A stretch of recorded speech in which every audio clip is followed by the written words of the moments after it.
દાહોદના સાંસદ શ્રી જશવંતસિંહ ભાભોરના અધ્યક્ષસ્થાને ડિસ્ટ્રિક્ટ ડેવલપમેન્ટ કોઓર્ડિનેશન અને મોનિટરિંગ કમિટી દિશાની બેઠક કલેક્ટર કચેરી દાહોદ ખાતે યોજાઈ હતી.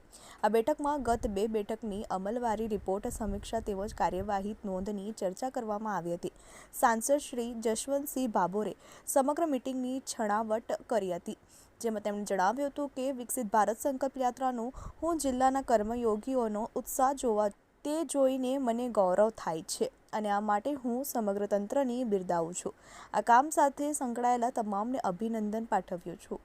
સામાન્ય માણસો યોજનાઓના લાભ માટે તમારી પાસે આવશે ત્યારે પ્રજાલક્ષી યોજનાઓ સફળતાપૂર્વક પાર પડે છે. તે માટે તમે પ્રજાલક્ષી કામ કરશો, સૌને પ્રજાલક્ષી રહી મદદ કરવી, સ્વચ્છતા રાખશો અને આ રીતે સરસ કામ કરશો એમ સંબંધિત અધિકારી સર્વશ્રીઓને સાંસદશ્રીએ જણાવ્યું હતું. આ બેઠકમાં સ્વચ્છ ભારત મિશન શહેરી, SBMU, Pradhan Mantri Awas Yojana, housing for the all urban, PMJU, Atal mission for rejuvenation and urban transformation, AMRUT, Mahatma Gandhi Rashtriya Gramin Rojgari Bahedhari Yojana, MGNREGA,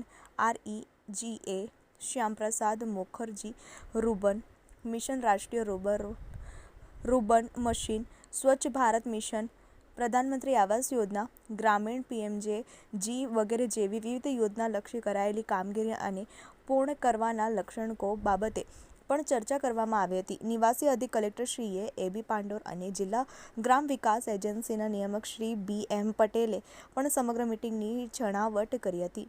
આ બેઠકમાં જિલ્લા કલેક્ટર શ્રી યોગેશ નીરગુંડે, જિલ્લા વિકાસ અધિકારી શ્રી ઉત્સવ ગૌતમ, પ્રાયોજના વહીવટદાર શ્રી સ્મિત લોઢા, જિલ્લા પંચાયતના સભ્યશ્રીઓ, સર્વશ્રી, તાલુકા પંચાયતના પ્રમુખશ્રીઓ, પદાધિકારીશ્રીઓ, સંબંધિત યોજનાઓના અધિકારી સર્વશ્રીઓ અને કર્મયોગી સર્વશ્રીઓ આ બેઠકમાં ઉપસ્થિત રહ્યા હતા. જેની શેખ, TV18 ન્યૂઝ, દાહોદ.